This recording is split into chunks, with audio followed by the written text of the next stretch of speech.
मुग्धा और उसकी सास के बीच पूरा समय सास के किसी न किसी काम को लेकर मतभेद चलते ही रहते हैं। बहू, ओ बहू, जरा चाय बना दे। मुग्धा चाय लेकर आती है। ये लीजिए, और कुछ चाहिए? अरे नहीं, बस चाय पीने का मन था। जाओ, तुम दूसरा काम करो। चाय पीने के थोड़ी देर बाद सास दोबारा मुग्धा को आवाज लगाती है।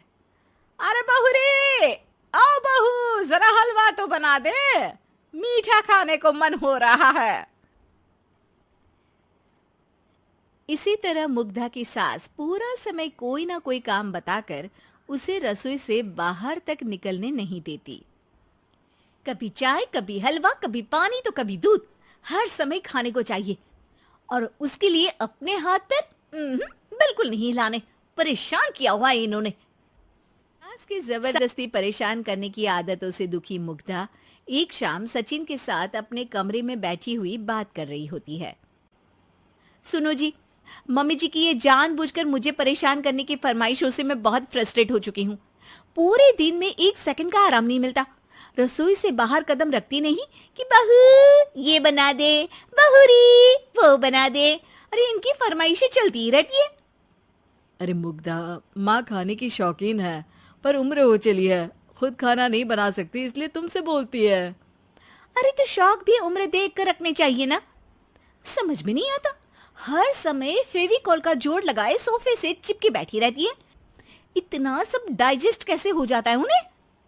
अरे तुम मेरी माँ से इतनी नफरत कैसे कर सकती हो? मैं उनसे नफरत नहीं करती जी, बस परेशान हूँ। जहां मुग्धा अपने पति से ये सब बोल रही होती है, वहीं उसकी सास भी कमरे के बाहर दरवाजे से कान लगाए सारी बातें सुन रही होती है और अगली दोपहर रसोई में मुग्धा के पास जाती है।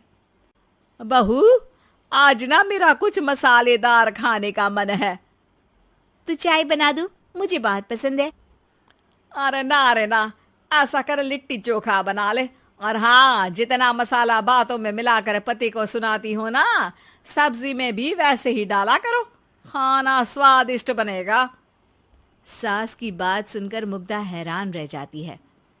मतलब अब पूरा समय मुझ पर हुक्म चलाने के साथ बंद कमरे में हुई पति पत्नी की बीच की बातें भी सुनती है? अरे बात जब मेरी थी तो सुनने में क्या दिक्कत है? ये कहकर सास वहां से चली जाती है। अरे अब तो हद पार हो गई। इस तरह से तो ये मेरा जीना मुश्किल कर देंगी।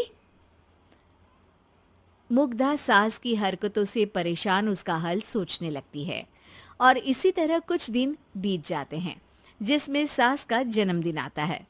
मुग्धा बहुत खुशी के साथ अपनी सास को एंड्रॉइड मोबाइल गिफ्ट करती है। मम्मी, आपको सबसे बात करने के लिए बहुत दिक्कत होती है ना? कभी सचिन तो कभी मुझे बोलना पड़ता है, पर इस मोबाइल से आपको कोई दिक्कत नहीं होगी। एक जगह बैठे बैठे बहुत कुछ कर सकती हैं अब आप। मोबाइल देख सासू माँ खुश हो जाती है, पर उसे इस्तेमाल करना तो आता नहीं, इसलिए साइड में रख देती है। जिसे देख मुग्धा घर का सारा काम छोड़ मोबाइल सेट कर सास को इस्तेमाल करना सिखाने लगती है, जिसके बाद अब सास पूरा समय मोबाइल में ही लगी रहती है। हाय, जब से मम्मी को मोबाइल मिला है मेरी लाइफ में कितनी शांति आई है।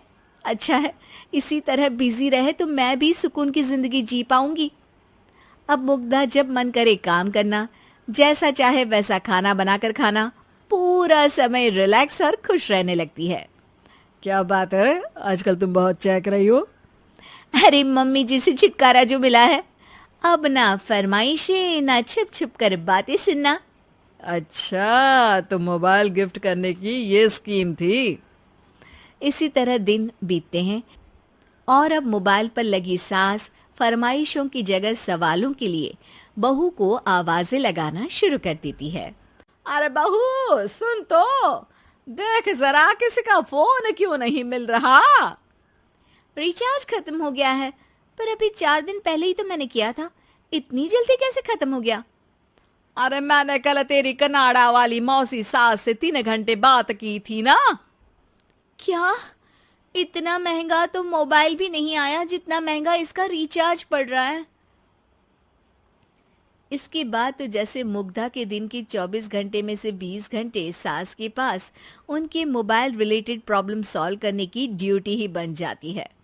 अरे मुग्धा, ये मोबाइल में अचानक तेरी मौसी सास की शक्ल क्यों दिखने लगी? और ये तो हिल भी रही है। मम्मी, ये गूगल डुओ का वीडियो कॉल है। इसमें आप बात करने के साथ एक दूसरे की शक्ल भी देख सकती हो। अच्छा, ये तूने मुझे पहले क्यों नहीं बताया? अब बताने के लिए पहले नहीं बताया। इसी बीच सचिन भी वहां आ जाता है और सास अपनी वीडियो कॉल में बिजी हो जाती है। क्यों, सास बहू में क्या गपशप चल रही है? इसे गपशप नहीं, दिमाग का दही होना बोलते हैं। पर तुम तो मम्मी को मोबाइल देकर बहुत खुश थी, फिर क्या हुआ? हाँ, उसका सुकून भी कुछ ही दिन मिला। अब घर के टंटे खत्म हुए तो मोबाइल की टिंग टिंग शुरू हो गई। देखो भाई, कुछ पाने के लिए कुछ खोना तो पड़ता है। आखिर तुमने मोबाइल अपने फायदे के लिए ही तो दिया है, तो फिर सवालों के जवाब भी देने पड़ेंगे, क्योंकि जब तक उनके हाथ में ये फुंथरू रहेगा, तुम्हारी लाइफ में प्राइवेसी और सुकून रहेंगे। कहने का मतलब है अगर इससे प्यार बढ़े तो दाग अच्छे हैं। अरे मुझे पहले दिन से ही पता है मोबाइल किस मकसद से दिया गया है। भूलो मत, इससे पहले मैं बातें ही सुनती थी। सास की ये बात सुनकर मुग्धा शॉक में और सचिन हंसता रह जाता है।